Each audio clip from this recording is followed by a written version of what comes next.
Bueno, como dijo Macarena, soy profesora de la Facultad de Ingeniería y Ciencias y hoy quiero presentarles a Fernanda Alarcón, quien es titulada de la carrera de Ingeniería Civil en Energía y Medio Ambiente y actualmente se encuentra realizando el Magíster en Ciencias de la Ingeniería, mención Medio Ambiente.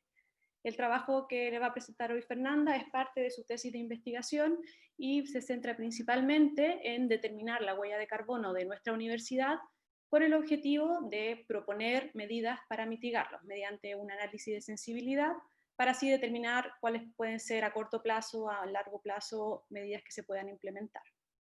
Fernanda, cuando quieras.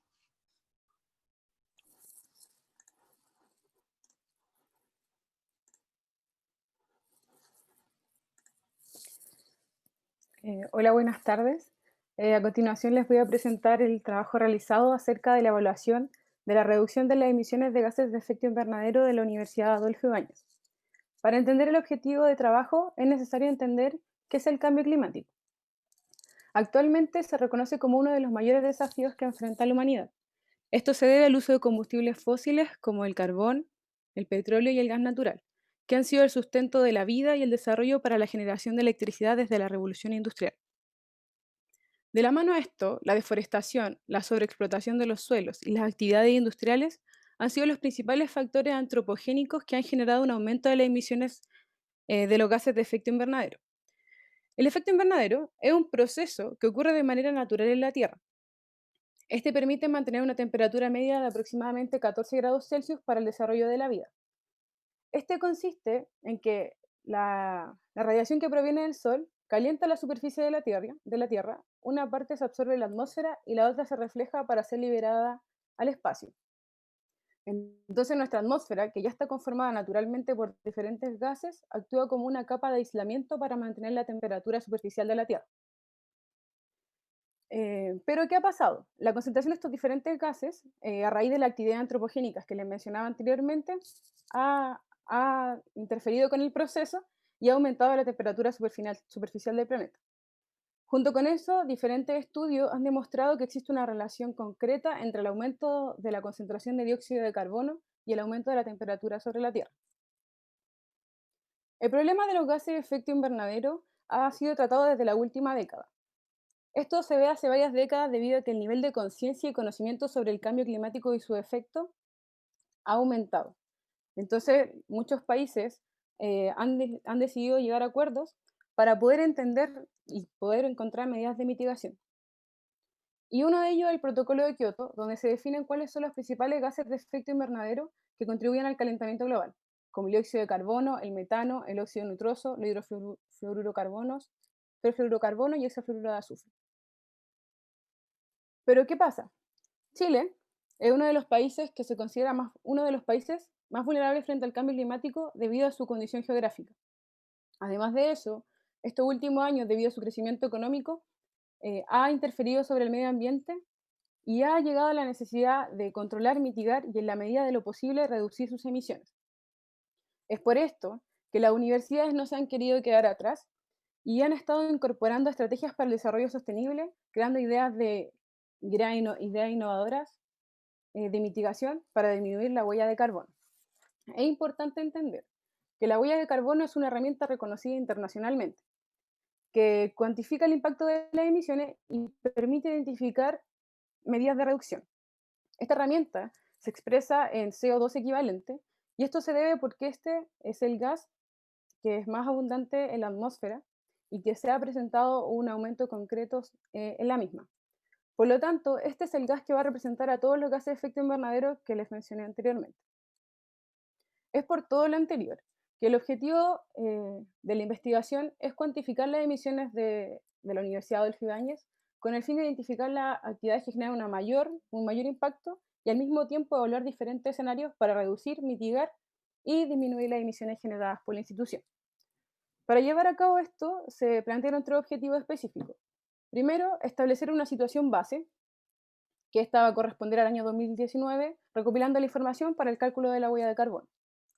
Luego, determinar a nivel institucional cuáles son las actividades que generan una mayor emisión en cada una de las sedes. Y finalmente, estudiar diferentes escenarios de reducción para mitigar estos gases de efecto invernadero y disminuir sus emisiones.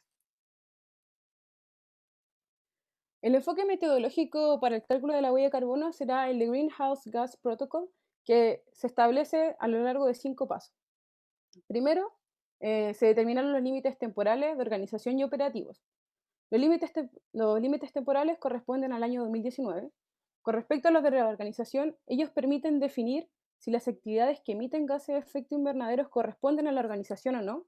Y finalmente, los límites operativos, que se utilizan para determinar y clasificar las emisiones de gases de efecto invernadero. Luego de esto, se recopiló la información necesaria para identificar las actividades que realiza la universidad y al mismo tiempo se realizó una encuesta para poder estudiar el comportamiento de la movilidad de la comunidad UAI.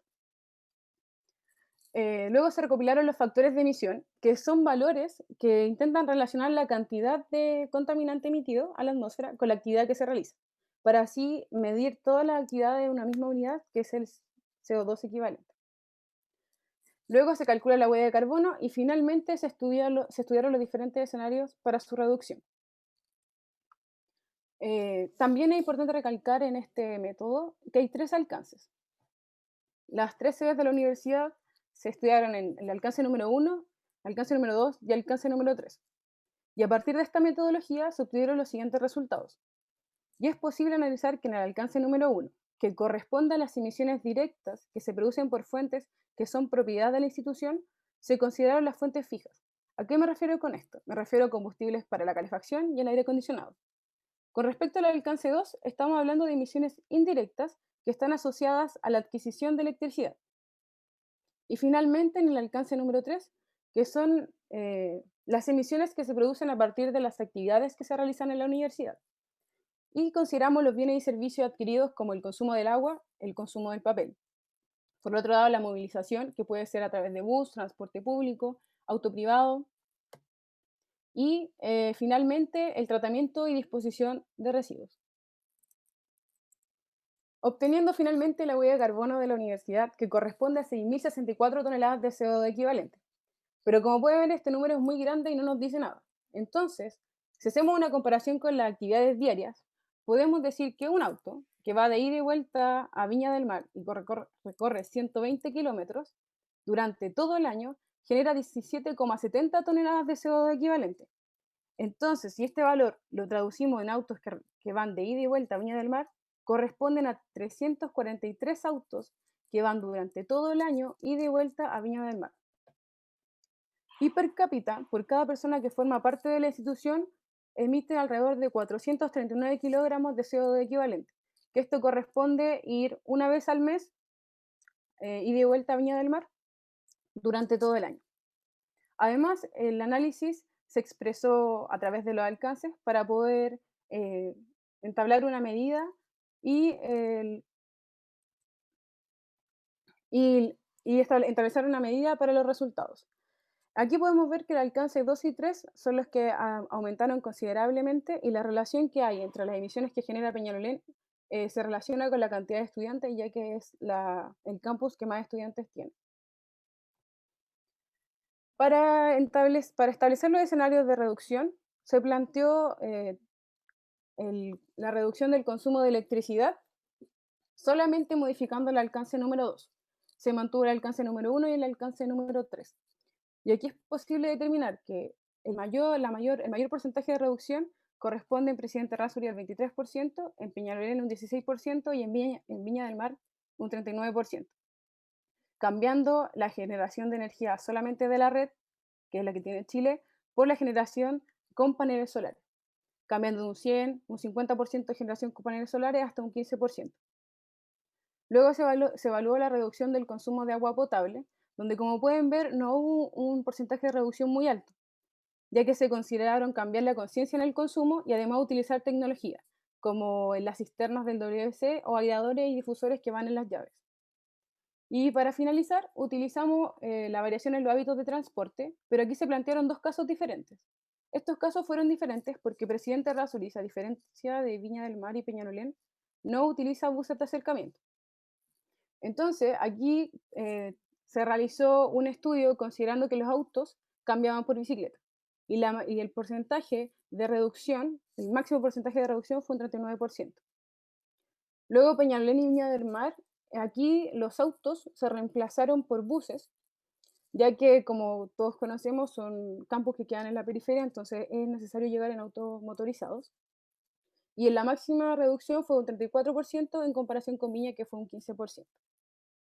A raíz de esto fue posible concluir que la mayor reducción en la huella de carbono fue en el consumo de electricidad y en la variación de los hábitos de transporte. Además de ello, que incluso en el peor de los casos se genera un cambio, aunque sea del 1% en el caso del agua y un 10% en el caso del consumo de electricidad. No existe una única solución para la reducción de huella de carbono. ¿A qué me refiero con esto? Estos escenarios solamente evaluaron cambiar una variable del análisis y no con la combinación. Entonces es posible determinar que si yo combino todos estos resultados es posible obtener un mayor porcentaje de reducción. Y finalmente, cambiar la visión con respecto a la solución. ¿Por qué? Porque si bien en la huella de carbono no se representó un gran porcentaje de reducción en el consumo del agua, esto no quiere decir que la huella hídrica ocurra lo mismo. Por lo tanto, se recomienda realizar un estudio de la huella hídrica de la institución. Las principales motivaciones para realizar este trabajo fue poder aportar con acciones concretas que impulsan el desarrollo de habilidades y competencias para revertir los efectos del cambio climático y ser un agente de cambio tanto hoy y contribuir a los estudios del mañana. Quisiera agradecer a mi profe guía, Dafne Kruchik, que me ha apoyado durante todo este proceso, además del programa de formación de estudiantes en investigación.